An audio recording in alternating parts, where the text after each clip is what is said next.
तुलसी की शादी के एक दिन पहले मंडप मुहूर्त और दूसरी विधियों की सारी सामग्री की जिम्मेदारी मैं तुम्हें सौंप।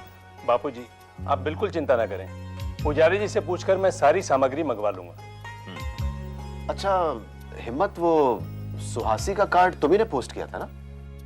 मैंने तुम्हें दिए थे ना? नहीं चाचा, आपने मुझे नहीं दिया। तो फिर शायद चिराग को दिए थे। ओहो, तुम दोनों भूल गए। मैंने पोस्ट कर दिया। अच्छा। और मैंने फोन पर भी बात कर दी उन लोग के साथ। शादी के 4-5 दिन पहले ही आ जाएंगे।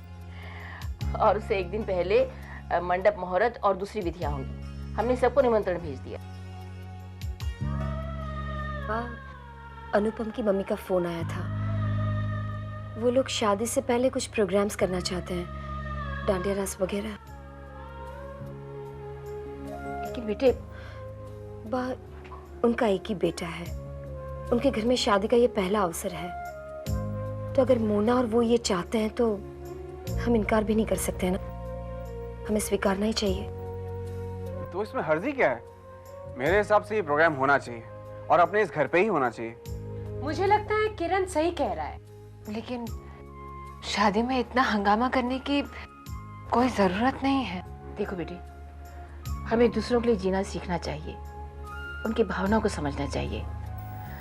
अनुपम और उसकी बहन कुछ करना चाहते हैं तो हमें उसमें एतराज क्या हो सकता है? भाई मेरे ख्याल से तो बापूजी ये शादी ब्याह का मामला है और हमें इसमें कोई कॉम्प्रोमाइज नहीं करना चाहिए। अगर ऐसा कोई भी फंक्शन हम करते हैं तो इसमें बुराई क्या है? भाई शादी तो एक खुशी का अवसर होता है। अब ठीक कह रहे हैं मनसुख भैया।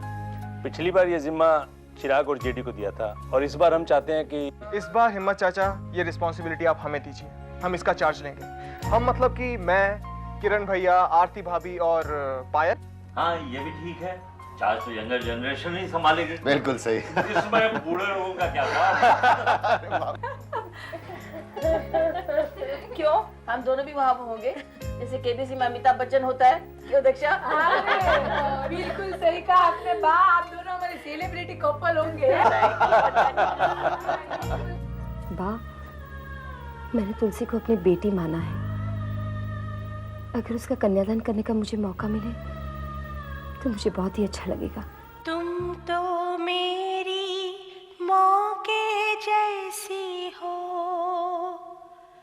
बहू को अपनी बेटी समझती हो। तुम कितनी प्यारी हो, तुम सबसे न्यारी हो। हूँ मैं तुम्हारी लाडली।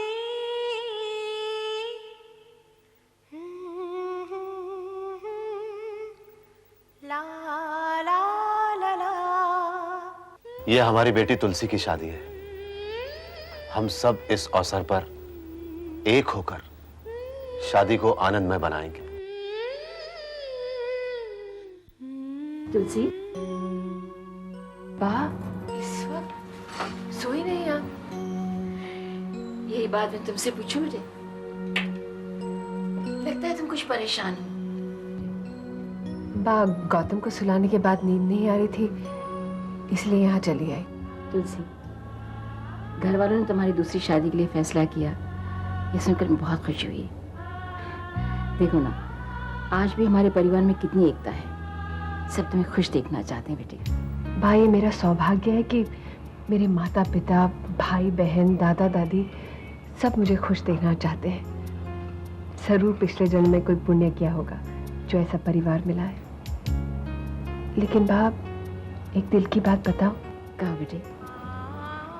बाप, गौतम इतना छोटा है फिर भी मेरे जीने का सहारा है। माँ का सहारा मिहिर था। मिहिर के जाने के बाद गौतम, फिर माँ मिहिर और गौतम के बगैर कैसे जी सकेगी? माँ, मुझे कई बार ऐसा लगता है कि मैं गौतम को माँ से छीन रही हूँ। देखो बेटे, दुनिया में कोई भी चीज कायम नहीं रहती। जिसका निर्माण हुआ उसे नष्ट होना ही है। पानी की तरह बहती जिंदगी में उतार चढ़ाव आते ही रहते हैं बच्चे। तुम सविता बहू की चिंता मत करो। सविता बहू ने कभी ऐसा नहीं सोचा होगा कि तुम गौतम को उसे छीन लेना चाहती हो। हाँ, मैंने उनकी आंखों में दर्द देखा है। उनकी तरह मैं भी एक माँ हूँ। मैं उनका दर्द महसूस कर सकती हूँ। बा, मैं उनको इतना दुखी नहीं देख सकती। तुलसी बेटी, तुमने अपना कार्य किया, भले ईश्वर पे छोड़ दो। हमसे जो कुछ बन सकता है हमें वही करना चाहिए बेटी। आप सच कहती हैं बा, हमसे जो हो सकता है हमें वो करना चाहिए। मुझसे एक बात हो सकती है और मैं वो करूंगी। तुलसी, क्या हुआ बेटे? किसने कुछ कहा तुमसे? तुम रो क्यों रही बेटे? किसी ने कुछ नहीं कहा बा। आप मेरे दिल का हाल अच्छी तरह जानती हैं ना, इसीलिए आपसे बात करने चली आई। हाँ हाँ, मैं जानती हूँ। बताओ तुम्हारी क्या परेशानी है? बाप ने कहा था ना, हमसे जो बन पाए हमें वो करना चाहिए। मैं उसी सिलसिले में आपसे बात करने आई हूँ। हाँ बताओ, क्या बात है बेटे? बा, मैंने फैसला किया है कि शादी के बाद गौतम यही रहेगा। क्या? ये क्या कह रहे हो तुम? सविता बहू ने कुछ कहा तुमसे? नहीं बा, माँ ने कुछ नहीं कहा,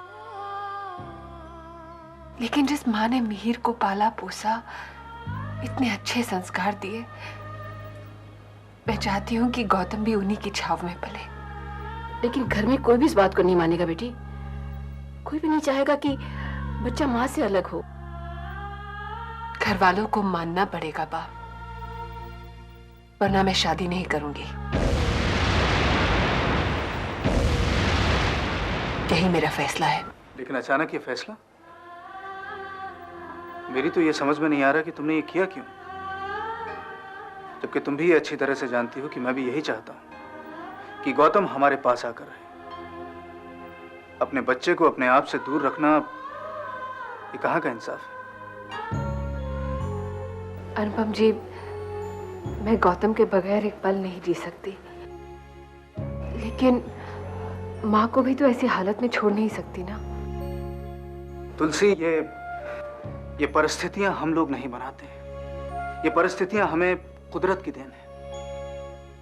कुदरत और भगवान में तो मैं भी विश्वास रखती हूँ, लेकिन हमसे जो हो सकता है वो हमें करना चाहिए। मैंने माँ का दर्द महसूस किया है, देखा है उनकी आंखों में। उनका बेटा मर गया और अब उनका पोता उनसे दूर हो रहा है। हम लोगों की तरफ से जो कुछ भी बन पड़ता है हमें करना चाहिए, लेकिन अपने आप को दुख देकर किसी दूसरे को खुशी देना, ये बात मेरी समझ में तो नहीं है। अनुपम जी, पराये वो होते हैं जो हमारे किसी काम ना आए, और अपने वो जिनके साथ हमारा इंसानियत का रिश्ता होता है। जब किसी घर में किसी का देहांत हो जाता है ना, तो उसकी आखिरी निशानी उसका बच्चा होता है। सब उस बच्चे में मरने वाले की छवि देखते हैं। वो बच्चा मरने वाले की पहचान बनाए रखता है। अगर मैं गौतम को उस घर से ले आऊं, तो उस घर से मिहिर की आखिरी निशानी भी चली जाएगी। तुम कुछ हद तक सही हो और गलत भी हो। आपकी नजर में मैं गलत इसलिए हूं क्योंकि मैं गौतम को अपने आप से दूर कर रही हूं। लेकिन आप ये क्यों नहीं सोचते, जैसे मैं गौतम की माँ हूं और उससे दूर नहीं रह सकती, वैसे ही गौतम मिहिर की आखिरी निशानी है। आप ही बताइए, मैं गौतम को माँ से दूर कैसे करूं? लेकिन वो भी तो एक माँ है और अच्छी तरह से इस बात को समझती हैं कि गौतम का तुम्हारे साथ रहना कितना जरूरी है। नहीं अनुपम जी, मैं अपनी खुशियों के लिए माँ की भावनाओं की बलि नहीं चढ़ा सकती। मैं चाहती हूँ कि गौतम मिहिर की निशानी बनकर माँ के पास रहे हमेशा।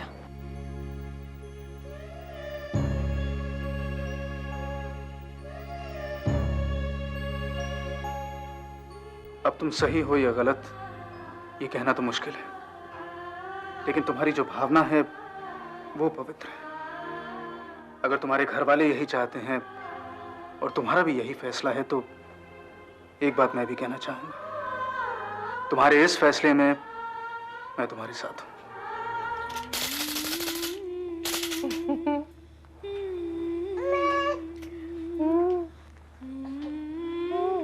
माँ, बोलो तुलसी। गौतम आपको बहुत तंग कर रहा है ना? अरे नहीं, बिल्कुल नहीं। गौतम के साथ वक्त कहाँ गुजर जाता है पता ही नहीं चलता। ओह